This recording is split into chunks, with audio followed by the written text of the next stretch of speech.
Hello everyone. In this lecture, I am going to discuss top 10 most important question of civics chapter number 2 federalism. So here are some question. First of all, you should know what is federalism. Federalism क्या होता है भाई, इसको define करना है आपको. तो federalism is a system of governance in which power is divided between central authority and various constituent unit of a country. इसका क्या मतलब है भाई? तो देखिए, फेडरलिज्म का मतलब होता है power division between central authority यानी सेंट्रल गवर्नमेंट और स्टेट. इन दोनों के बीच में जो पावर शेयरिंग होता है, पावर डिवीजन होता है, उसी को हम बोलते हैं फेडरलिज्म. ठीक है, very simple. Power division between central authority and different constituent units बोले तो उसके नीचे जितने भी आप यूनिट में डिवाइड कर सकते हो. ठीक है भाई, ओके. तो ये है फेडरलिज्म, ये इंपॉर्टेंट क्वेश्चन है. फेडरलिज्म के बाद हम देखेंगे नेक्स्ट क्वेश्चन, यूनिटरी गवर्नमेंट क्या होता है. जैसे फेडरलिज्म गवर्नमेंट होता है वैसे फेडरल कंट्रीज होते हैं, वैसे ही फेडरल का अपोजिट जो होता है उसे हम बोलते हैं यूनिटरी गवर्नमेंट. तो यहाँ से क्वेश्चन पूछा गया है, आप ये देख पा रहे हैं कि यूनिटरी गवर्नमेंट है ये. ठीक है, जैसे कि बेल्जियम पहले फेडरल कंट्री था, सॉरी पहले यूनिटरी गवर्नमेंट था और ये फिर बाद में फेडरल हो गया. तो अगला क्वेश्चन हम जानेंगे फेडरल के बाद यूनिटरी और इन दोनों में डिफरेंस. ये दो क्वेश्चन पूछे जाते हैं आपके एग्जाम में भाई. ठीक है, कि फेडरल कंट्री के फीचर्स क्या क्या है और यूनिटरी गवर्नमेंट के फीचर क्या है, ये डिफरेंस क्या है. तो पहला क्वेश्चन ये हो गया. ठीक है, ओके. नेक्स्ट अभी हम बात करेंगे कि ये फेडरल यूनिटरी गवर्नमेंट के फीचर्स क्या है, क्या होता है वो. नेक्स्ट क्वेश्चन हम देखते हैं. Okay, next question short type में देखो, describe any 3 features of federal government या describe 3 federal features of Indian democracy. ठीक है, तो ये फेडरल फीचर्स आपको मोस्ट इंपॉर्टेंट क्वेश्चन है. ये मान के चलो कि चैप्टर का मोस्ट इंपॉर्टेंट क्वेश्चन है federal features and federal governance. ठीक है भाई, ओके. इसको अभी हम डिस्कस करेंगे एक एक करके. पहले हम क्वेश्चन देख लेते हैं, इसके बाद नेक्स्ट क्वेश्चन आता है आपका, वो है ये देखो, यूनिटरी गवर्नमेंट. ठीक है भाई, यूनिटरी गवर्नमेंट के आप फीचर्स बताइए. और एक क्वेश्चन आपका फ्रेम हो जाएगा कि difference between unitary government and federal government. ठीक है भाई, ओके. पहले क्वेश्चंस को एक बार हम गो थ्रू हो लेते हैं, क्योंकि कुछ बच्चे ऐसे भी होते हैं जिनको आंसर नहीं देखना होता, उनको बस क्वेश्चन की जरूरत होती है. तो एक बार हम डिस्कस कर लेते हैं इंपॉर्टेंट क्वेश्चन. ठीक है, ओके. नेक्स्ट इंपॉर्टेंट क्वेश्चन है, distinguish between coming together federation and holding together. ठीक है भाई, कमिंग और होल्डिंग में आपको डिफरेंस करना है. आपको पता है ना, डेमोक्रेसी सॉरी जो फेडरलिज्म है वो 2 टाइप के होते हैं. ठीक है, एक कमिंग टुगेदर और एक होल्डिंग टुगेदर. तो ये इंपॉर्टेंट क्वेश्चन है, इसको भी हम डिस्कस करेंगे क्या क्या है इसमें. ठीक है, okay. Next, describe any 3 characters of, okay ये वाला देख लो, ये टाइप्स ऑफ फेडरेशन. ठीक है, कौन कौन से टाइप हैं, which type of India comes under. तो ये आपको पता है इंडिया होल्डिंग टुगेदर में आता है. तो यहाँ से एक क्वेश्चन आपके एग्जाम्पल में, मतलब एक टॉपिक है आपका डिफरेंस वाला, यहाँ से आपके ये क्वेश्चन क्लियर हो जाएंगे. नेक्स्ट, ये लिस्ट से एक क्वेश्चन पूछा जाएगा आपके. ठीक है, एग्जाम में इंपॉर्टेंट क्वेश्चन है भाई. कॉन्करेंट लिस्ट के सब्जेक्ट बताओ, यूनियन लिस्ट के सब्जेक्ट बताओ. ऑब्जेक्टिव भी आते हैं यहाँ से और यहाँ से आपके डिस्क्रिप्टिव भी आते हैं. ठीक है, शॉर्ट आंसर में ही आएंगे आपके, लॉन्ग में नहीं आता. ओके, नेक्स्ट अगला क्वेश्चन इंपॉर्टेंट देखते हैं हम लोग. ये लिस्ट वाला तो हो ही गया, एक क्वेश्चन करो लिस्ट से रिलेटेड और सारे क्वेश्चन आपके हो जाएंगे सॉल्व. अब next important question, the factors that makes the factors that make federal governments in India. या इंडिया के वो कौन कौन से फीचर हैं जो इंडिया को क्या बनाता है भाई, फेडरल कंट्री बनाता है. What makes India federal. ठीक है, ये इंपॉर्टेंट क्वेश्चन है. ओके, एक क्वेश्चन आपका ये आएगा कि डिसेंट्रलाइजेशन, कि कौन कौन से गवर्नमेंट ने स्टेप ले रखा है डिसेंट्रलाइजेशन के लिए 1992 में. यानी 1992 में एक डिसेंट्रलाइजेशन हुआ था, 3rd टायर गवर्नमेंट बनाया गया था कॉन्स्टिट्यूशन को अमेंड करके. तो इसके फीचर्स को आपको बताना है. ठीक है, क्या क्या इसमें प्रोविजंस किए गए थे. ओके, नेक्स्ट, ओके ये वाला, ये एक बार क्वेश्चन पूछा गया है, how is federal power sharing more effective today. ठीक है, पहले से ज़्यादा आज के टाइम पे इफेक्टिव है. इसको हम देखेंगे कोलिजन गवर्नमेंट के फॉर्म में. ठीक है भाई, ओके. ये देखिए, what has federalism succeeded, why federalism succeeded in India. India में फेडरलिज्म क्यों सक्सेस है भाई. ठीक है, क्योंकि बहुत सारी इन्होंने, देखो श्रीलंका में तो फेल हो गया था, है ना, लेकिन इंडिया में सक्सेस है. क्या है इसका कारण, हम आगे देखेंगे, आपको क्वेश्चन डिस्कस करेंगे. Federal different from the unitary. देखो ये क्वेश्चन आ गया ना भाई, लॉन्ग क्वेश्चन में भी आ गया ये, कि दोनों में डिफरेंस बता दो, फेडरल गवर्नमेंट में और यूनिटरी गवर्नमेंट में. ठीक है, ओके. नेक्स्ट, ये वाला क्वेश्चन देखते हैं, the second most important question भाई, ये वाला second most important question of the chapter, कि explain any 5 step taken towards the strengthening 3rd tier of democracy. Explain 5 provision of constitutional amendment 1992 that really strengthen the 3rd tier of democracy. ठीक है भाई, तो ये important है. Next question, okay ये question आप देख लीजिए, ये क्वेश्चन वैसे अच्छा है, एक बार क्वेश्चन पूछा हुआ है बोर्ड में, ठीक है। How has Panchayati Raj strengthen the democracy, कैसे डेमोक्रेसी स्ट्रेंथन हुई है भाई? तो इसका कारण है कि people can get most problem solve at the local level. आपको पता है ना, लोकल लेवल पे, ग्रास रूट लेवल पे गवर्नेंस को एक्सेसिबल बना दिया था पंचायती राज ने, जिसको हम लोग डिसेंट्रलाइजेशन बोलते हैं 1992 के बाद, ठीक है। तो ये सब चीज़ें, ये इंपॉर्टेंट क्वेश्चंस हैं, आपको मैंने हाईलाइट करके डिस्कस करके बता दिया कि कौन कौन से टॉपिक आपको पढ़ने हैं, ठीक है। ओके, अब हम एक एक को सॉल्व करेंगे, क्वेश्चंस को कहाँ से कौन सा क्वेश्चन मिलेगा, तो हम बुक वाइज चलेंगे फटाफट, ठीक है। ओके, देखो अब आप सोच रहे होंगे कि मैं यहाँ से क्यों करा रहा हूँ, टेक्स्ट बुक क्यों करा रहा हूँ भाई सॉल्व। पता है रीज़न ये है कि ये जो बुक है उसमें कुछ आंसर्स टू द पॉइंट नहीं लिखा हुआ है, ठीक है। सुपरफिशियली ऊपर ऊपर से ही क्वेश्चंस कर रखा है इसने। हमें एनसीईआरटी को अपना बेस मान के चलना है, ठीक है। जहाँ पे जो क्वेश्चंस अच्छे होंगे मैं वहीं से आपको सॉल्व कराने की कोशिश करूँगा। I will try to answer the best. Okay, तो यहाँ पे देखिए सबसे पहले फेडरलिज्म। बुक में आप जिसको अगर कोई रिवीजन नहीं किया हुआ है चैप्टर, वो इजीली, कोई पढ़ा भी नहीं है, वो आराम से इसको समझ सकता है, ठीक है। तो मैं पूरा overview with the help of questions आपको समराइज करने जा रहा हूँ। टू द पॉइंट आपको आंसर्स मिल जाएगा। ओके, तो सबसे पहले पेज नंबर 1 पे आपको डेफिनेशन मिलेगा। जो फर्स्ट क्वेश्चन था, व्हाट इज फेडरलिज्म, तो ये है फेडरलिज्म। फेडरलिज्म एक सिस्टम है गवर्नमेंट का, इन विच क्या होता है भाई, power is divided between central authority and various constituent unit of a country. तो ये इसका डेफिनेशन हो गया, ठीक है, मैंने आपको एक्सप्लेन कर दिया। अब अगर आपसे पूछा जाए कि इसके फीचर्स क्या है, ये शॉर्ट क्वेश्चंस पूछा जाए आपसे, तो आप इसको आंसर कर सकते हो। या डिफरेंसेस पूछे जाएंगे तो फेडरलिज्म के कौन कौन से पॉइंट आप डिफ्रेंशिएट करोगे, पॉइंट आउट करोगे। तो पहला पॉइंट तो ये हो गया, डिफाइन कर दो, ठीक है भाई। सेकेंड पॉइंट आप यहाँ पे, इसके क्या फीचर है, फर्स्ट पॉइंट, ठीक है। Federalism has 2 level of governments. Usually mostly ये देखा जाता है कि फेडरलिज्म के पास 2 लेवल पे गवर्नमेंट होती है, ठीक है। ओके, देखो फेडरलिज्म फर्स्ट चैप्टर में आपने क्या पढ़ा था, फेडरलिज्म पावर शेयरिंग पढ़ा था। पावर शेयरिंग के बहुत से टाइप्स पढ़े थे आपने, हॉरिजॉन्टल एंड वर्टिकल।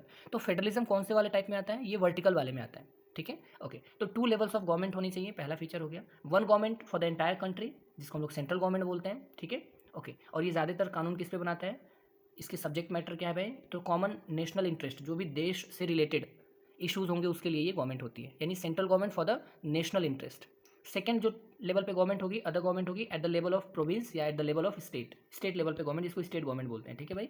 ओके, और इसका काम क्या है भाई, to look after day to day administration of state, यानी कि स्टेट से रिलेटेड एडमिनिस्ट्रेशन देखती है, रूल्स रेगुलेशंस बनाती है, लॉ एंड ऑर्डर को मेंटेन रखती है। समझ में आ गया। थर्ड पॉइंट क्या लिखोगे, फेडरलिज्म में या फेडरल गवर्नमेंट में, both of the level of government enjoy their power independent of the other, यानी कि दोनों एक दूसरे के पावर में इंटरफेयर नहीं करेंगे। They will enjoy their power independently, एक दूसरे पे डिपेंड नहीं रहेंगे। आपने देखा भी होगा इंडिया में सेंट्रल गवर्नमेंट अपना काम कर रही है, स्टेट गवर्नमेंट अपना काम कर रही है, ठीक है। तो ये हो गया आपका पहले क्वेश्चन का आंसर, ठीक है। तो ये कैसे आंसर आप लिखोगे, कैसे आंसर करोगे, आपको समझ में आ गया फेडरलिज्म क्या है। सेकंड क्वेश्चन जो आएगा आपका, वो है इसका अपोजिट, यूनिटरी गवर्नमेंट। तो यूनिटरी गवर्नमेंट आपको कहाँ पे मिलेगा, पेज नंबर 2 पे मिलेगा। यूनिटरी गवर्नमेंट क्या होता है भाई, the system, in the system either there is only 1 level of government और सब units are subordinate to the central government. यानी unitary government is a form of government in which there is only 1 level of government. यहाँ पे सिर्फ एक level पे government होगी, central government होगी, ठीक है। या जहाँ पे सेंट्रल गवर्नमेंट सिर्फ एक लेवल पे गवर्नमेंट नहीं हो रही है, वहाँ पे क्या होगा, और the sub units are subordinate to the central government. या हो सकता है कि दूसरे लेवल पे गवर्नमेंट्स हो, बट वो अंडर में रहेंगे, सबऑर्डिनेट रहेंगे। किसके अंडर में काम करेंगे भाई, सेंट्रल अथॉरिटी, सेंट्रल गवर्नमेंट के अंदर में। समझ में आ गया, ठीक है भाई। जैसे चाइना में देखा होगा, वहाँ पे चाइना में क्या है, चाइना एक तरह का सेंट्रल यूनिटरी गवर्नमेंट है वो, ठीक है, वहाँ पे सेंट्रल पावर स्ट्रांग रहती है। श्रीलंका में आपने देखा होगा, ठीक है, यूनिटरी गवर्नमेंट का एग्जाम्पल है वो, ठीक है, that is not a federal country. Okay, Belgium भी पहले क्या था, यूनिटरी गवर्नमेंट था, सेंट्रल पावर ज़्यादा कंट्रोल रखता था स्टेट पे, लेकिन बाद में इनको आपने देखा ही होगा बेल्जियन मॉडल में कि उसको पावर को शेयर कर दिया गया स्टेट में, अब वो लोग सबऑर्डिनेट नहीं रह गए। समझ में आ गया। तो ये यूनिटरी गवर्नमेंट हो गया। अब डिफरेंशिएट कैसे करोगे, अगर दोनों में पॉइंट आ गया डिफरेंशिएट करने का, तो पॉइंट नंबर 1 तो आपको मैंने बता ही दिया, डिफाइन करो। और पॉइंट 2 में आप क्या बोलो, इसके फीचर्स देखो। पॉइंट नंबर 2 में ये लिखोगे कि central government can pass on order to provincial और लोकल गवर्नमेंट, यानी जो ये सबऑर्डिनेट सब यूनिट गवर्नमेंट है स्टेट लेवल पे, प्रोविंस लेवल पे, उनको ऑर्डर पास करता है सेंट्रल गवर्नमेंट, उनको ऑर्डर देता है ये करो, तो वो वही करते हैं। और इंडिया में आपने देखा होगा कि सेंट्रल गवर्नमेंट स्टेट गवर्नमेंट को ऑर्डर नहीं दे सकती, एडवाइस तो कर सकती है लेकिन ऑर्डर नहीं दे सकती भाई। तो ये है यूनिटरी गवर्नमेंट, और इंडिया एक फेडरल कंट्री है। समझ गया। तो सेकंड पॉइंट ये करोगे आप। नेक्स्ट, हाँ, फेडरल कंट्री में, फेडरल गवर्नमेंट में आप ऑर्डर नहीं दे सकते, कांट ऑर्डर, ठीक है। Okay, next point. ओके, अगला देखते हैं। State government has power of its own for its not answerable to central government. देखो, जो फेडरल कंट्री होता है वहाँ पे आंसरेबल होते हैं, जो स्टेट होते हैं वो आंसरेबल होते हैं सेंट्रल गवर्नमेंट के, रिस्पॉन्सिबल होते हैं टूवर्ड्स द सेंट्रल गवर्नमेंट, यानी उसके अंडर में काम करते हैं, आंसर करना पड़ता है हर एक एक्शन का। लेकिन यूनिटरी गवर्नमेंट में ऐसा नहीं होता, ठीक है। Unitary government is not answerable to the central government. समझ में आ गया। तो ये 3 डिफरेंसेस भी हो गए। अगला देखते हैं हम लोग। Next and the most important question, आपसे पूछा जाएगा कि की फीचर्स बताना है आपको फेडरलिज्म का, कि कौन कौन से फेडरलिज्म के मेन फीचर हैं अगर आपसे बात की जाए। तो इसके टोटल 7 फीचर्स दे रखे हैं। आप अगर एग्जाम में 5 फीचर्स भी लिखते हो, स्टार्टिंग के 5 फीचर्स 6 फीचर्स, तो आपको मार्क्स मिल जाएगा। ठीक है, ओके। तो आइए समझते हैं पहला फीचर क्या है। टू और मोर देन टू और मोर लेवल ऑफ गवर्नमेंट्स, यानी 2 या 2 से ज़्यादा लेवल पे गवर्नमेंट होना चाहिए। ये मोस्ट इंपॉर्टेंट फीचर है। ठीक है, इसको लिखना ही लिखना है आपको। Second, different tiers of government होगा, of government govern the same citizen. ये जो डिफरेंट टायर ऑफ गवर्नमेंट्स होती है वो सेम सिटीजन को ही क्या करती है भाई, रूल करती है। ठीक है, इसको अगर आप स्किप करना चाहो तो इसके बदले में आप ये लिख सकते हो कि each tyre has its own jurisdiction. Second answer कैसे लिखोगे कि आपने बता दिया 2 और मोर लेवल पे गवर्नमेंट होगी और each tyre has its own jurisdiction. Jurisdiction का मतलब होता है area of interest, area of power. ठीक है, और दोनों का अपना पावर है, दोनों का अपना एक एरिया है कि कौन से एरिया में क्या। ठीक है, और ये jurisdiction, own jurisdiction has been specific matter of legislation, यानी कि ये जुरिस्डिक्शन किस मैटर में दिया गया है भाई, specific matter of legislation, taxation and administration. ये जो मैंने बताया ना area of interest, area of power, वो एरिया ऑफ पावर किस में है, तो लेजिस्लेशन में है। कोई भी कानून बनाएगा तो स्टेट गवर्नमेंट अपना बनाएगा, सेंट्रल गवर्नमेंट अपनी बनाएगी भाई। टैक्सेशन करना होगा, स्टेट गवर्नमेंट अपना टैक्स इंपोज कर रही है, लेवी कर रही है, और एडमिनिस्ट्रेशन अपना स्टेट का अलग होता है, सेंट्रल का अलग होता है। ठीक है, तो ये है second point. Third point, jurisdiction of respective levels of tiers. तो देखो अगर आप इसको कैसे सिंप्लीफाई करोगे कि jurisdiction of each tier of government are specified in the constitution. ये चीज़ें कॉन्स्टिट्यूशन में मेंशन कर रखा है भाई, ऐसा नहीं है कि बस हमने ओरली ऐसे बोल दिया कि हाँ तुमको मैं पावर दे रहा हूँ स्टेट गवर्नमेंट्स, और बाद में वो मिसयूज़ कर रहे हैं। इस क्लियरली मेंशन है हमारे कॉन्स्टिट्यूशन में, समझ गए भाई। तो इससे क्या होता है कि आपका फेडरलिज्म इंश्योर होता है। तो ये थर्ड पॉइंट हो गया। So the existence and authority of each of tyre government is constitutionally guaranteed, यानी इसको कॉन्स्टिट्यूशनली गारंटीड किया गया है। समझ में आ गया। चलो third point, fundamental provisions of constitution can not be unilaterally change by one level of government. Very important point. देखो भाई यहाँ पे क्या होता है कि अगर कोई भी कॉन्स्टिट्यूशन में आपको फंडामेंटल चेंज करना है, जिसको हम लोग बेसिक स्ट्रक्चर बोलते हैं, अगर कोई भी कॉन्स्टिट्यूशन में फंडामेंटल मेजर चेंजेस करने होंगे आपको, तो it can not be change without the permission, without the ascent of states. Unilaterally आप चेंज नहीं कर सकते, एक तरफा आप चेंज नहीं कर सकते। जैसे सेंट्रल गवर्नमेंट चाहे कि हम कोई बड़ा सा चेंजेस कर ले कॉन्स्टिट्यूशन में, जैसे फंडामेंटल राइट को ही हटाने की बात कर दें, नहीं कर सकते। अगर मान लो आर्टिकल 370 का एग्जाम्पल हो, जीएसटी का एग्जाम्पल हो, आपको पता है ये ऐसे अमेंडमेंट हैं जिसको अमेंड करने के लिए स्टेट गवर्नमेंट से परमिशन लेना पड़ा था। 50% स्टेट से, मोर देन 50% स्टेट के असेंबली से पास कराना पड़ा था। अगर वो एग्री नहीं करते तो ये कभी 370 नहीं हट पाता। यानी देख रहे हो कॉन्स्टिट्यूशन में अगर जो भी बड़े बड़े चेंजेस लाने होंगे तो इनको स्टेट का भी परमिशन लेना पड़ गया। मतलब कि अगर ये फेडरल नहीं होते तो सेंट्रल गवर्नमेंट अपने मन से कर लेती। ठीक है भाई, ओके। तो ये थर्ड पॉइंट है, ध्यान रखना, इंपॉर्टेंट पॉइंट है। फोर्थ पॉइंट कि कोई भी फंडामेंटल चेंज करना होगा that can not be changed by only one level of government. सिर्फ एक लेवल की गवर्नमेंट, जो सेंट्रल लेवल की गवर्नमेंट है, वो चेंज नहीं कर सकती। इसको सबऑर्डिनेट या यू कैन से कि सेकंड टायर के गवर्नमेंट से भी आपको परमिशन लेना पड़ जाएगा। ठीक है, नेक्स्ट देखते हैं। Court have power to interpret the constitution and power different level of government. ठीक है, अब देखो अगर बाय द वे कोई प्रॉब्लम आ गई पावर से रिलेटेड कि मेरे पास पावर ज़्यादा है, आपके पास ज़्यादा कम है, ऐसा कुछ कॉन्फ्लिक्ट आ गया, तो इस टाइम पे कोर्ट बने हुए हैं, सुप्रीम कोर्ट बना है, स्पेशली हाईएस्ट कोर्ट है। यहाँ पे हाई कोर्ट नहीं देखता, सुप्रीम कोर्ट देखता है। तो इसके पास एक पावर होता है सुप्रीम कोर्ट के पास कि वो इंटरप्रेट करे पावर के डिवीज़न को लेके। यानी देख रहे हो कितनी अच्छी बात है। इसमें यूनिलेटरली सेंट्रल गवर्नमेंट अपना डिसीजन नहीं दे सकती, कोर्ट डिसाइड करेगा कि कॉन्स्टिट्यूशन में क्या लिखा है, उसके अकॉर्डिंग पावर शेयरिंग होगा। यानी ये फेडरलिज्म का फीचर्स है। यहाँ पे हाईएस्ट कोर्ट जो होता है वो अंपायर का काम करता है, क्या गलत क्या सही वही कर सकता है। ठीक है, if dispute arises between different levels of government, अगर कोई डिस्प्यूट आता है तो highest court supreme court decide करता है। ठीक है भाई, ओके। नेक्स्ट, यहाँ पे हाईएस्ट कोर्ट क्यों लिखा हुआ है, क्योंकि ये एक देश की बात नहीं हो रही, ये पूरे ओवरऑल फेडरल कंट्री की बात हो रहा है। तो जैसे इंडिया में सुप्रीम कोर्ट है वैसे ही यूएसए में फेडरल कोर्ट है। ठीक है, मतलब देश का जो हाईएस्ट कोर्ट होगा वो डिसाइड करेगा। अब नेक्स्ट फीचर देखते हैं 5th नंबर पे कि सोर्स ऑफ रेवेन्यू। भैया पैसे के मामले में अक्सर लड़ाइयाँ क्यों होती हैं, कन्फ्लिक्ट क्यों होता है, जर जोरू ज़मीन ऐसे बोलते हैं ना, या तो लैंड को लेकर डिस्प्यूट, या तो फिर लेजिस्लेशन कानून बनाने के एरिया में जुरिस्डिक्शन में आपके कन्फ्लिक्ट होते हैं, या तो थर्ड है पैसे का मामला, है ना।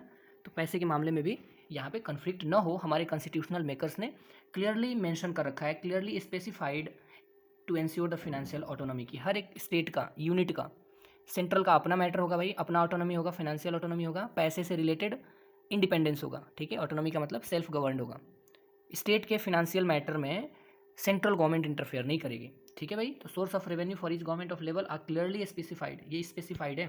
ठीक है, तो ये हो गया आपका 6 पॉइंट। और 7 पॉइंट में देखते हैं फेडरल सिस्टम दस डुअल ऑब्जेक्टिव। ओके देखो, अगर आप ये चाहो तो ये पॉइंट आप स्किप भी कर सकते हो, ठीक है। अगर आप ये चाहो तो ये पॉइंट नहीं भी लिखते हो, आपके मार्क्स मिल जाएंगे। फिर भी आप समझ लो कि फेडरल सिस्टम के दो ऑब्जेक्टिव होते हैं, डुअल ऑब्जेक्टिव होते हैं। पहला ऑब्जेक्टिव होता है to safeguard and promote the unity of country, ठीक है, यानी कि कंट्री का यूनिटी मेंटेन रहना चाहिए। फेडरल कंट्री ये है, ये नहीं कि पावर आपने शेयर कर दिया स्टेट गवर्नमेंट को और वो अपना ही कंट्री बना लिया, वो यूनिटी पता चले कि यूनिटी इंटेग्रिटी ही खत्म हो गई कंट्री की, तो ऐसा नहीं होना चाहिए। इसका मेन ऑब्जेक्टिव यही है कि हम सेफ गार्ड भी करेंगे, रक्षा करेंगे और प्रमोट भी करेंगे यूनिटी ऑफ कंट्री।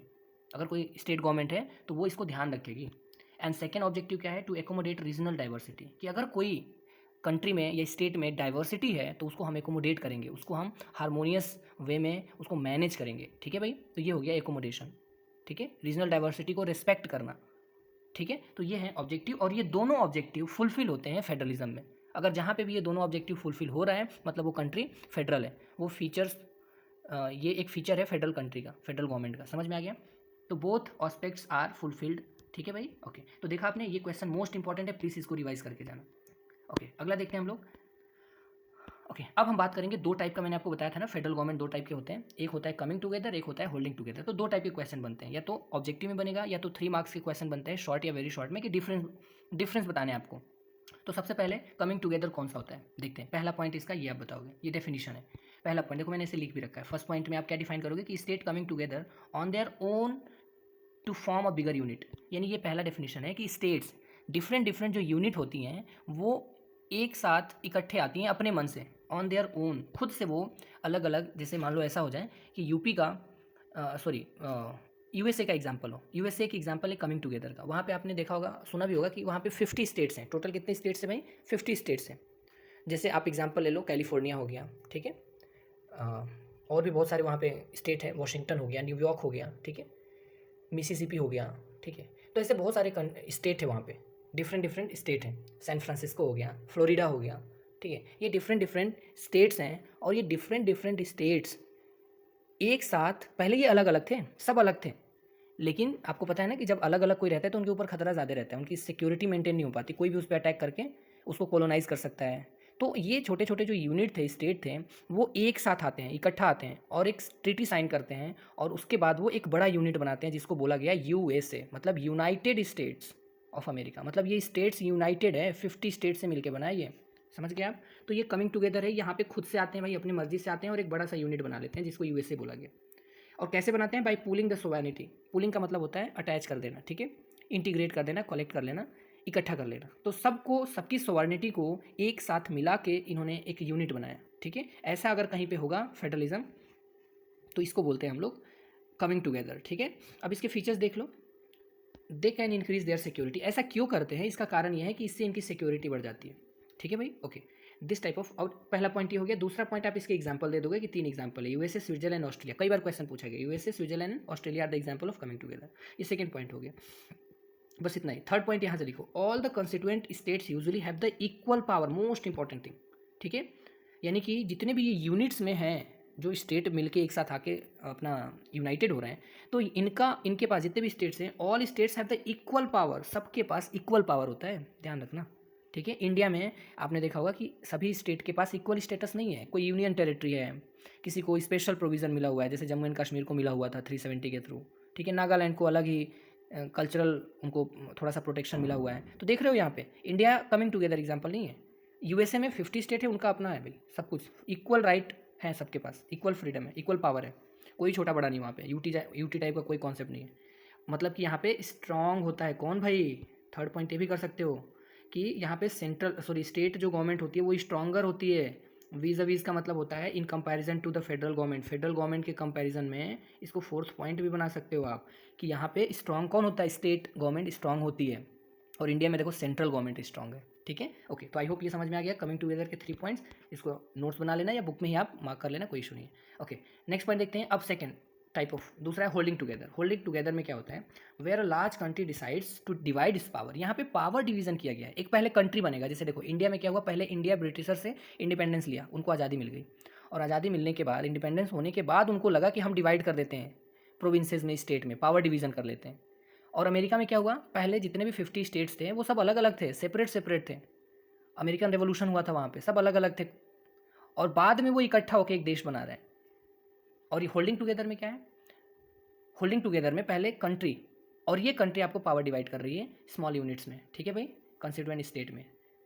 ओके, तो ये हो गया where a large country decide to divide its power between the constituent state and the national government. इसका एग्जाम, ये फर्स्ट पॉइंट हो गया, ठीक है। ये कौन सा पॉइंट हो गया भाई? फर्स्ट पॉइंट में आप डिफाइन कर दिया, फर्स्ट पॉइंट में आपने डिफाइन कर दिया। अब सेकंड पॉइंट देखते हैं।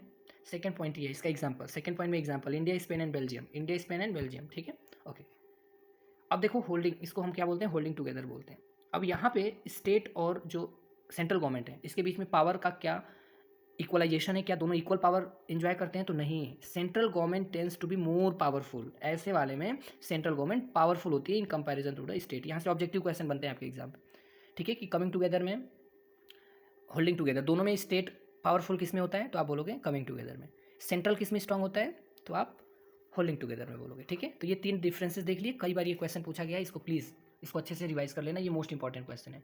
ओके, नेक्स्ट अब हम बात करेंगे what makes India federal country. देखो यहाँ से क्वेश्चन क्या पूछा हुआ है, मैं पेंसिल से ऊपर लिख रखा हूँ, एक बार क्वेश्चन देख लेते हैं। और मैंने आपको क्वेश्चन भी दिखाया कि mention any 4 reasons to prove that India is a federal country, यानी इंडिया एक फेडरल कंट्री है, ठीक है भाई। ये कैसे प्रूफ करोगे? ऐसे क्वेश्चन पूछे गए, या India is a federal country, explain the statement, ठीक है, या सपोर्ट द स्टेटमेंट, ऐसे करके एग्जाम में क्वेश्चन आएगा। यानी कुल मिला के शॉर्ट में बात करें तो इंडिया फेडरल कंट्री है, प्रूफ करो। क्या क्या कारण है, कौन कौन से रीजन है, तो आइए देखते हैं एक एक करके। नंबर 1, पॉइंट वाइज चलते हैं हम लोग, ठीक है। पॉइंट नंबर 1 देख लो यहाँ पे। पॉइंट नंबर 1 ये कह रहा है कि constitutional provided 2 tyre of governments. Originally जो हमारा कॉन्स्टिट्यूशन था उसमें 2 लेवल पे गवर्नमेंट था, ठीक है, यूनियन गवर्नमेंट एंड जिसको हम सेंट्रल गवर्नमेंट भी बोलते हैं, और सेकंड स्टेट लेवल पे कौन होता है? स्टेट गवर्नमेंट, ठीक है भाई। स्टेट लेवल पे क्या होता है? स्टेट गवर्नमेंट होता है। लेकिन इंडिया में एक थर्ड टायर भी ऐड किया गया है ना भाई, जिसको पंचायत और म्यूनसिपालिटी बोलते हैं। तो थर्ड टायर ऑफ गवर्नमेंट्स, यानी अगर आपको बोलना हुआ कि इंडिया एक फेडरल कंट्री है, इसका पहला पॉइंट क्या होगा? तो आप बोलोगे कि there is 3 tier of governments, ठीक है भाई, 3 levels of 3 tiers of government. एक central government for the entire country, state government for the states, and local self government, जिसको हम लोग पंचायत बोलते हैं, यानी कि रूरल एरियाज़ के लिए पंचायत होगा, म्यूनसिपालिटी होगा। तो इसको आप कर ले जाओगे, first point. Okay, second point, second आप पॉइंट डिस्क्राइब करोगे कि ईच टायर या different tiers enjoy separate jurisdiction. इन सबके पास अपना अपना जुरिस्डिक्शन है भाई, समझ गए? ऐसा नहीं है कि आपकी मर्जी, आप चाहें जो कर रहे हो, इनका सेपरेट जुरिस्डिक्शन है, यानी कि इनके पावर का डिवीज़न किया हुआ है क्लियरली। तो सेपरेट जुरिस्डिक्शन कैसे हुआ है, ये थर्ड पॉइंट में आप लिखोगे, ठीक है। ये तो हो गया सेकंड पॉइंट। और थर्ड पॉइंट में ये बताना कि constitution clearly provided a 3 fold distribution of legislating power, ठीक है, या लेजिस्लेटिव पावर। ये 3 फोल्ड, तो थर्ड ऑप्शन हो जाएगा, थर्ड पॉइंट हो जाएगा कि इंडिया ने पावर डिवीज़न कर रखा है, लेजिस्लेटिव पावर स्पेशली, ठीक है। ओके, तो इसमें कौन कौन से एग्जाम्पल होंगे? देखो, इसको आप डिफाइन कर देना कि India has 3 fold of distribution of legislative power between union state and central state. पहले नंबर पे इसको, मतलब ये 3.1 रहेगा। थर्ड पॉइंट का ए पॉइंट होगा यूनियन स्टेट। यूनियन स्टेट क्या होता है भाई? ध्यान से समझ लो, काफ़ी बच्चे कंफ्यूज थे इसमें, यहाँ से शॉर्ट आंसर भी आते हैं। यूनियन स्टेट में जब लॉन्ग आंसर लिखोगे तो आप 1-2 लाइन एक्सप्लेन करोगे। इसमें होता क्या है कि it includes, union list includes subjects of national importance, यानी कि यूनियन लिस्ट में वो सब्जेक्ट मेंशन है जिस सब्जेक्ट पे नेशनल, जिसका महत्व है, जिसका नेशनल इंपॉर्टेंस है, ठीक है। और ऐसे लिस्ट में कानून बना सकती है सेंट्रल गवर्नमेंट, समझ गया? यानी यूनियन लिस्ट में सिर्फ सेंट्रल गवर्नमेंट कानून बना सकती है, उस पर लेजिस्लेटिंग पावर है ना, ठीक है। ओके, तो ये होता क्या है भाई, एक बार समझ लो, लिस्ट विस्ट क्या है। लिस्ट का मतलब सिंपल सा ये है कि कॉन्स्टिट्यूशन मेकर्स को लगा कि बाद में चल के पावर ऑफ लेजिस्लेशन को लेकर लड़ाई वड़ाई कॉन्फ्लिक्ट होगा, इसलिए इन्होंने पहले ही एक लिस्ट बना दिया कॉन्स्टिट्यूशन में कि देखो भाई तुम्हारा लिस्ट ये है। लिस्ट मतलब नेम ऑफ समथिंग ना, एक लिस्टिंग कर दी कि देखो तुम्हारा सब्जेक्ट क्लियर है, इसी मैटर पे तुम कानून बनाओगे, ठीक है। और वो कुछ एग्जाम्पल कौन कौन से हैं, मतलब उस पर सिर्फ union government can make the law, ठीक है। एग्जाम्पल क्या है? डिफेंस हो गया, एग्जाम में पूछता है ऑब्जेक्टिव में, फॉरेन अफेयर्स हो गए, बैंकिंग से रिलेटेड हो गया, कम्युनिकेशन हो गया, करेंसी हो गया, ये सब चीज़ें यूनियन लिस्ट में आता है, ठीक है भाई। ओके, नेक्स्ट देखते हैं। Union government alone can make the law, ये पॉइंट ऐड कर लेना, यानी कि जब आप ये पॉइंट डिस्क्राइब करोगे तो आप बताओगे कि it includes subject of national importance such as this and this, and second point, the union government alone can make the law on this subjects. इस सब्जेक्ट से रिलेटेड सिर्फ यूनियन गवर्नमेंट कानून बना सकती है। इस वाले लिस्ट में, जैसे बैंकिंग के लिस्ट में, स्टेट गवर्नमेंट कानून नहीं बना सकती, करेंसी के मामले में स्टेट गवर्नमेंट कानून नहीं बना सकती, फॉरेन पॉलिसी कैसा होगा स्टेट गवर्नमेंट डिसाइड नहीं कर सकती। ओके, स्टेट लिस्ट क्या होता है? It contains the state and local importance subjects, जैसे पुलिस हो गया, पुलिस स्टेट मैटर का लिस्ट का मैटर है, ट्रेड से रिलेटेड कानून बनाना होगा कोई बात नहीं, स्टेट गवर्नमेंट बना सकती है, ठीक है।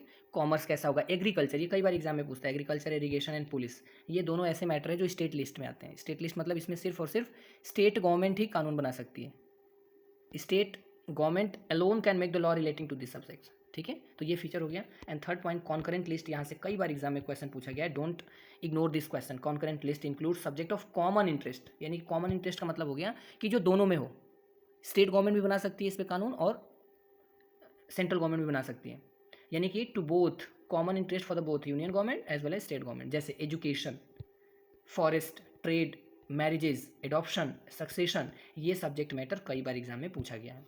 तो कॉन्करेंट में कैसे डिफाइन करोगे, example education, forest, marriage, adoption, succession, ये सब। देखो आपने इसका एग्जाम्पल दे देता हूँ फटाफट। देखो आपने एक चीज़ नोटिस किया होगा कि एजुकेशन स्टेट गवर्नमेंट भी बनाती है, मतलब स्टेट बोर्ड से भी लोग पढ़ते हैं, आपने देखा होगा, स्टेट बोर्ड होता है उसका अपना, स्टेट गवर्नमेंट अपना एजुकेशन पॉलिसीज़ बनाती है। लेकिन एक सेंट्रल गवर्नमेंट भी होती है, वो भी एजुकेशन में बना सकती है।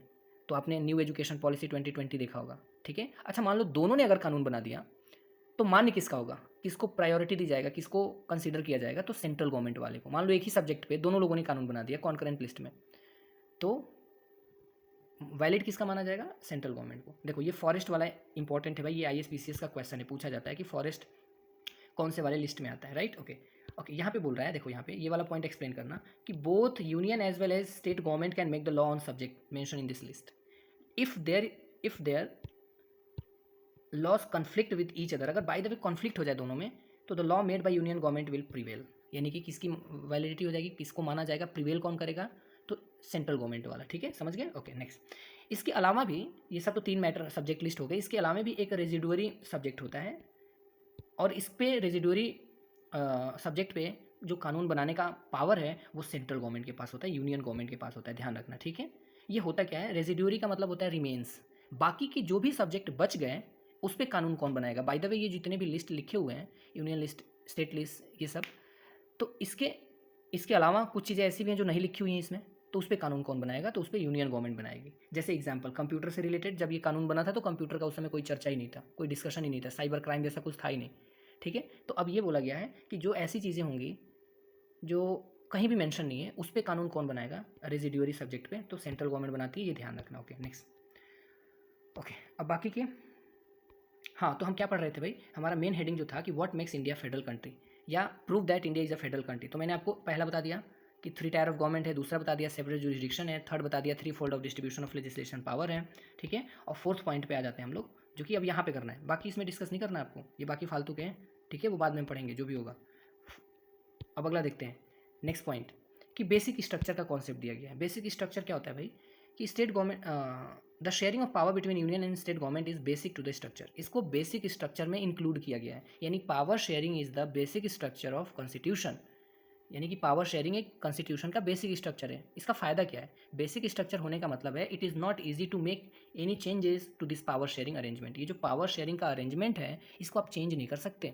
सेंट्रल गवर्नमेंट ऐसा नहीं कि ये पावर शेयरिंग वाला कॉन्सेप्ट छीन ले, स्टेट का पावर ही छीन ले कि आप ये कानून नहीं बना सकते, आप ये नहीं कर सकते। यानी ये बेसिक स्ट्रक्चर है, और बेसिक स्ट्रक्चर में आप कोई छेड़छाड़ नहीं कर सकते, सेंट्रल गवर्नमेंट तो बिल्कुल भी नहीं कर सकती, समझ गए भाई।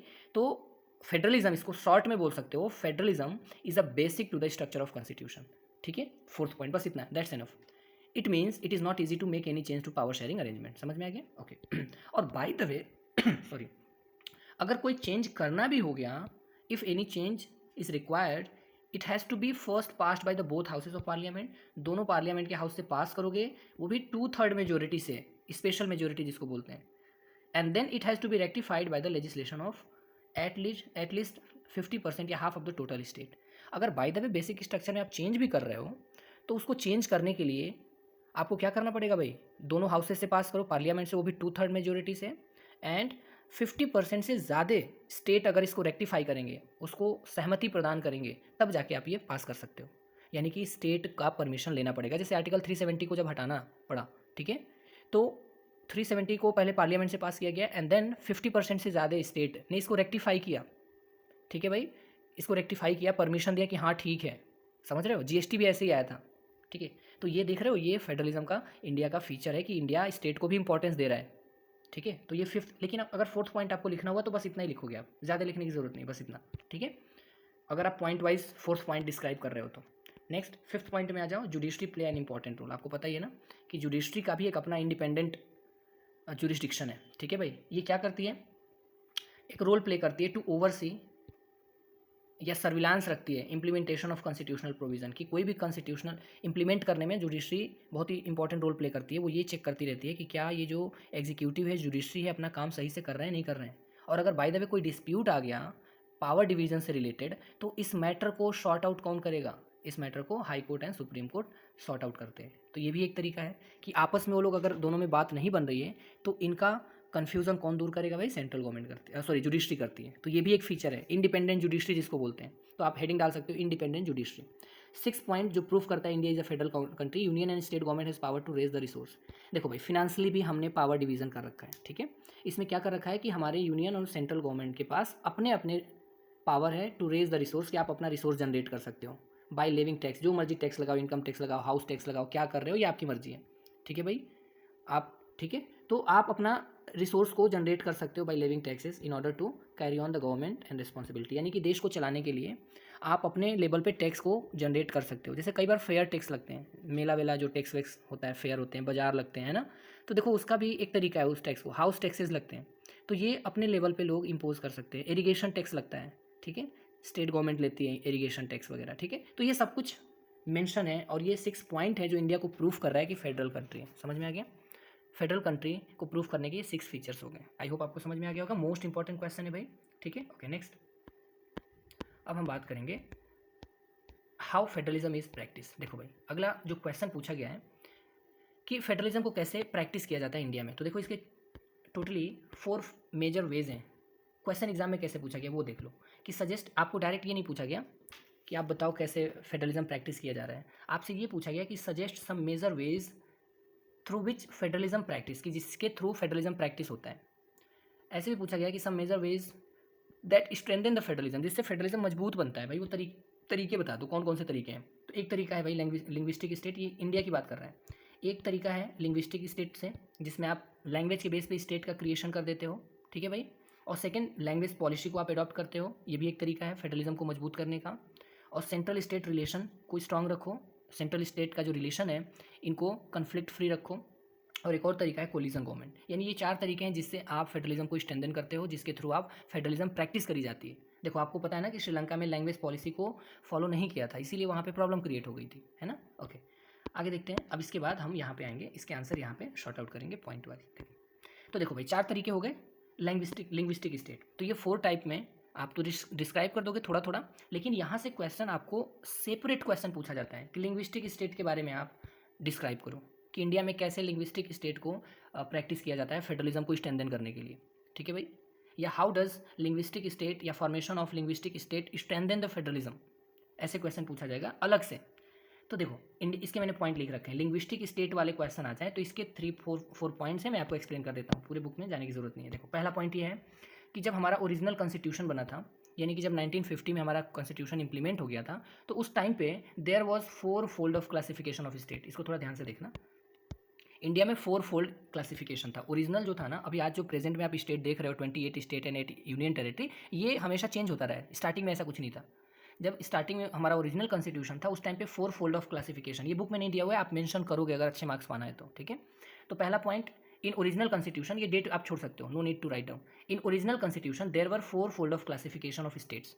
उस टाइम पे 4 टाइप के स्टेट होते थे, 4 फोल्ड जिसको क्लासिफिकेशन, पार्ट ए टाइप के स्टेट, पार्ट 2 टाइप के, part 3C, part D, ABCD करके थे। पार्ट ए में कौन होते थे, जो ब्रिटिश प्रोविंस होते थे, United province, central province, Punjab, Bombay, Kolkata, ये सब थे प्रिंसली, वो ब्रिटिश प्रोविंस जो थे।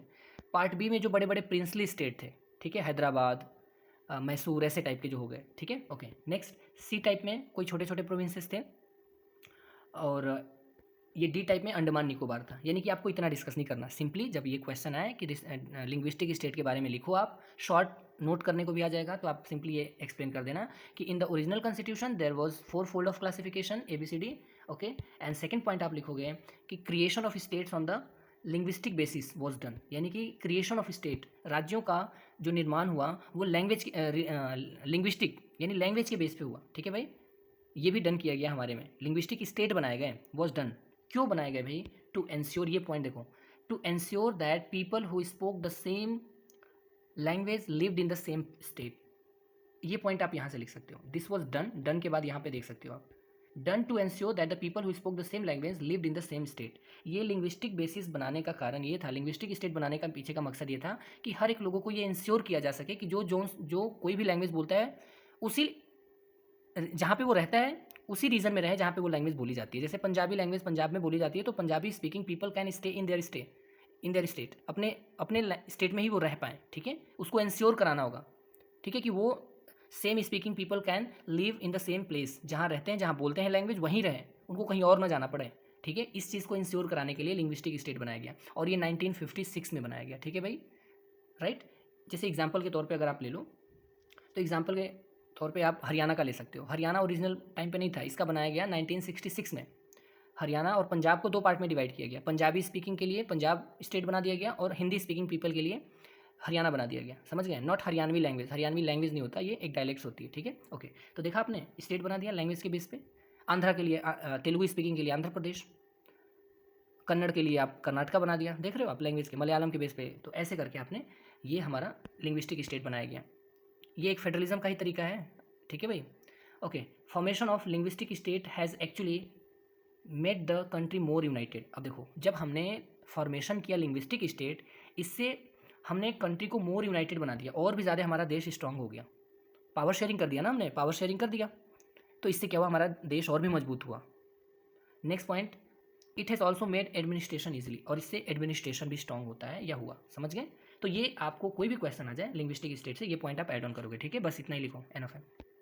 हालांकि सभी स्टेट लैंग्वेज के ही बेस पे नहीं बनाए गए हैं, तो कुछ एग्जाम्पल आपके ऑब्जेक्टिव में पूछा जाता है कि कुछ कल्चर और एथनिसिटी ज्योग्राफी के बेस पे बनाया गया। जैसे नागालैंड हो गया, नागास पीपल के लिए, नागा ट्राइबल के लिए बनाया गया, उनके एथनिसिटी के आधार पे, कल्चर के आधार पे। उत्तराखंड ज्योग्राफी के बेस पे बनाया गया, यूपी से अलग करके 2000 में, ठीक है, ये हिली रीजन था।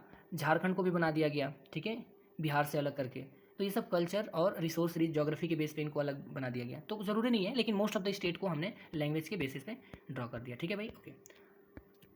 अगला क्वेश्चन देखते हैं, ये हो गया लैंग्वेज पॉलिसी पे पाएंगे हम, डायरेक्ट लैंग्वेज पॉलिसी को देखेंगे कि लैंग्वेज पॉलिसी पे ही आपको एग्जाम में क्वेश्चन पूछता है भाई कि फेडरलिज्म को कैसे इंश्योर करता है लैंग्वेज पॉलिसी। रिवाइज कर लेना, इंपॉर्टेंट क्वेश्चन है, ओके।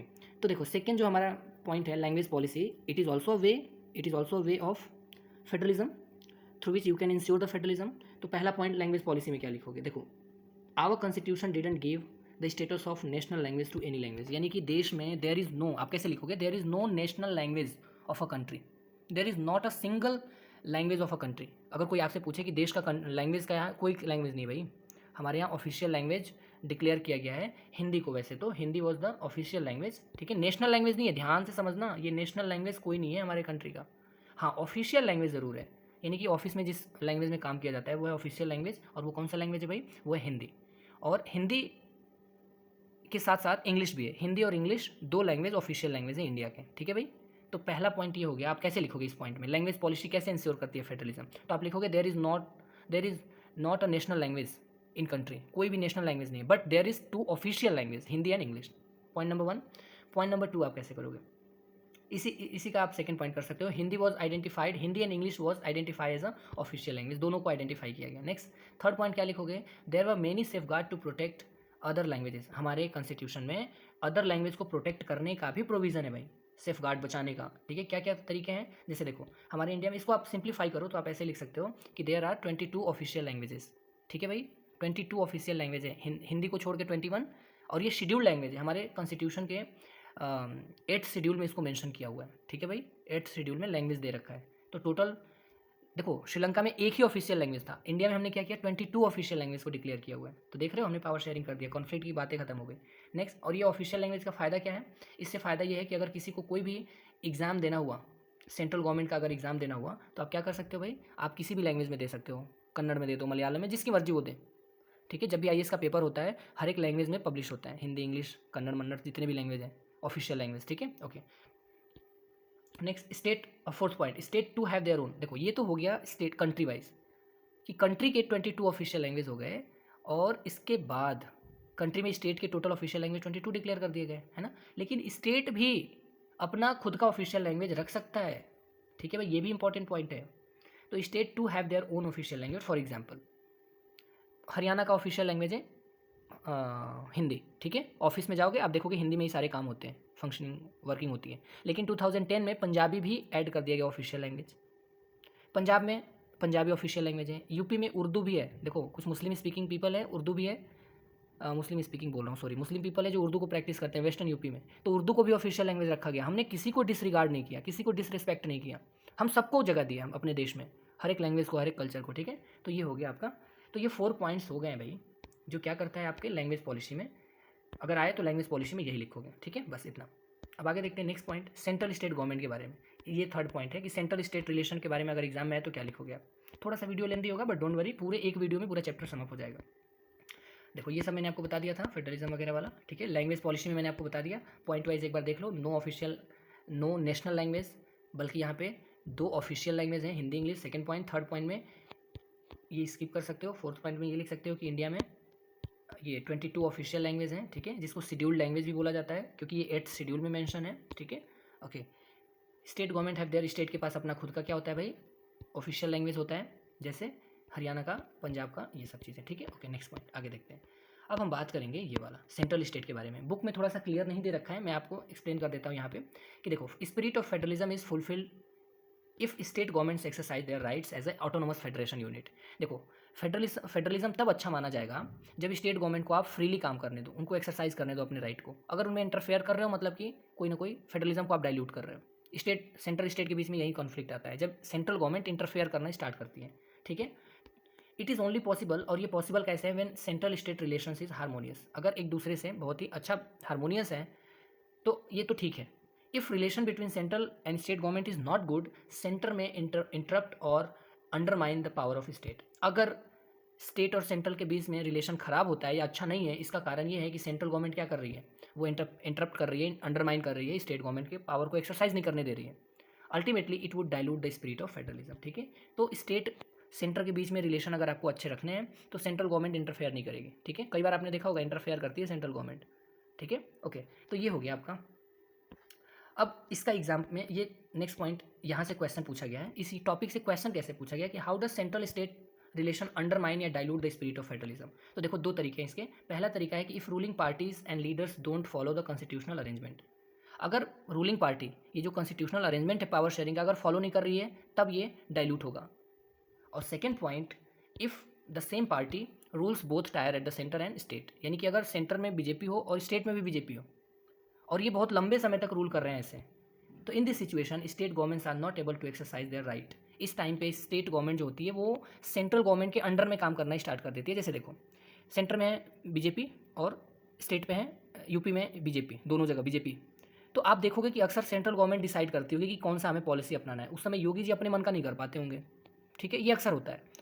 लंबे समय तक अगर दोनों जगह पे दोनों गवर्नमेंट रहेगी, जैसे कांग्रेस भी थी एक टाइम पे 67 तक, 19 आज़ादी के 20 साल तक पूरे स्टेट में सेंटर वही है और स्टेट में भी कांग्रेस है, दोनों जगह कांग्रेस है। तो इससे क्या हुआ, फेडरलिज्म हमारा डाइल्यूट होता था, ठीक है। कांग्रेस की जो सेंट्रल पॉलिसी होती थी वही स्टेट पे भी लागू होती थी, तो ये सही तरीका नहीं है। और कई जगह क्या होता है भाई, ठीक है, कई जगह क्या होता है, देखो मैंने एग्जांपल दे दिया आपको, बीजेपी गुजरात में थी तो इसका एग्जांपल हो गया। और कई बार क्या होता है कि when ruling party at the centre at the state level different, यानी सेंटर और स्टेट लेवल पे जब पार्टियाँ डिफरेंट हो जाए, एक सेंटर में बीजेपी हो जाए और पंजाब में जैसे आम आदमी पार्टी है, केजरीवाल है, तो डिफरेंट हो गई। तो यहाँ पे क्या होता है फिर, यहाँ पे ये सेंट्रल गवर्नमेंट मिसयूज़ करना स्टार्ट कर देती है। यानी सेंट्रल गवर्नमेंट जब डिफरेंट होती है तो इस रूलिंग पार्टी जो होती है सेंटर में वो ट्राई टू अंडरमाइन, वो हमेशा पैर खींचने का काम करती है। जैसे पंजाब में हो गया, कांग्रेस पे जहाँ पे झारखंड में कुछ टाइम पहले थी वहाँ पे इंटरफेयर करेंगे। वेस्ट बंगाल में सेंट्रल गवर्नमेंट ज़्यादातर वहाँ पे, कई बार तो साउथ इंडिया के जो कंट्री हैं, जैसे साउथ इंडिया बोल रहे हैं, कंट्री बोल रहा हूँ, साउथ इंडिया के जो स्टेट है केरला वेरला, वो लोग क्या करते हैं, वो लोग ब्लेम करते रहते हैं कि बीजेपी हमको ज़्यादा पैसे फंड वंड नहीं दे रही है, अपने वाले ही स्टेट में फंडिंग ज़्यादा कर रही है, पैसे दे रही है। तो ये सब सेंट्रल स्टेट को डाइल्यूट करता है ना भाई। कई बार प्रेजिडेंशियल रूल भी लग जाते हैं स्टेट में, तो इससे भी डाइल्यूट होता है। यानी कि central government misuses the constitution to dismiss the state government of rival parties, यानी कि इम्पोजिंग प्रेजिडेंट रूल। कई बार क्या होता है, जैसे बिहार में, पंजाब में, कई बार ऐसे इतिहास में पढ़ोगे आप हिस्ट्री में, तो सेंट्रल गवर्नमेंट ने स्टेट गवर्नमेंट के पावर को, वहाँ के इलेक्शंस को, सॉरी वहाँ के गवर्नमेंट को डिसमिस कर दिया है, वहाँ पे प्रेसिडेंट रूल को इम्पोज करके। तो ये गलत तरीका है ना, ये सही नहीं है फेडरलिज्म, ये सही नहीं है फेडरलिज्म में। समझ में आ गई बात? तो ये 4 तरीके मैंने आपको बताया जिससे कि स्टेट और सेंट्रल गवर्नमेंट के बीच में रिलेशंस ख़राब होता है या वो लोग अच्छे से एक्सरसाइज नहीं कर पाते। समझ में आ गया? चलो नेक्स्ट। ओके, अब हम बात करेंगे एक और भी तरीका है भाई जिससे स्टेट और सेंट्रल गवर्नमेंट में स्टेबिलिटी रहती है, उसको बोलते हैं, मतलब सॉरी ये 4th टॉपिक है। हमने 4 तरीके पढ़े हैं ना, एक लिंग्विस्टिक स्टेट बना दो, दूसरा पढ़ा था हमने लैंग्वेज पॉलिसी को हमने इंप्लीमेंट किया, और थर्ड था सेंट्रल स्टेट के बीच में ये वाला सेंट्रल स्टेट के बीच में रिलेशंस को अच्छे रखना, ठीक है। और एक 4th वे है जिसके थ्रू आप क्या कर सकते हो, आप फेडरलिज्म को इंश्योर करा सकते हो, ठीक है। कैसे भाई? कोलिजन गवर्नमेंट, ये टॉपिक क्या है? Collision government. सेंट्रल गवर्नमेंट में आपने अक्सर देखा होगा ये एक नया कल्चर डेवलप हो गया था, ठीक है। कोलिजन गवर्नमेंट एक नया कल्चर आया था 1990s के बाद, कि जब भी एक मेजोरिटी में गवर्नमेंट नहीं होती थी, when there is not a majority government, when there is no clear majority of a single party, at that time 2 or more than 2 party comes together या come together and form a coalition government, form a government with the help of 2 or more than 2 government। तो इस type के government को collision government बोलते हैं। समझ गए भाई? तो इससे भी क्या होता है कि पावर शेयरिंग होता है भाई, ये भी एक नया तरीका है, न्यू कल्चर है, और ये एग्जाम में पूछा गया है कि new culture of power sharing has been created या इंश्योर्ड आफ्टर 1990s। 1919 के बाद सेंटर में कोलिजन गवर्नमेंट का कॉन्सेप्ट है, इसको सुप्रीम कोर्ट ने भी सपोर्ट किया था कि हाँ भाई अच्छा है, इससे पावर शेयरिंग होता है, यानी 2 पार्टियाँ, 2 से ज़्यादा पार्टियाँ जब रूल करेंगी यानी कि पावर शेयरिंग हो गया। पहले एक ही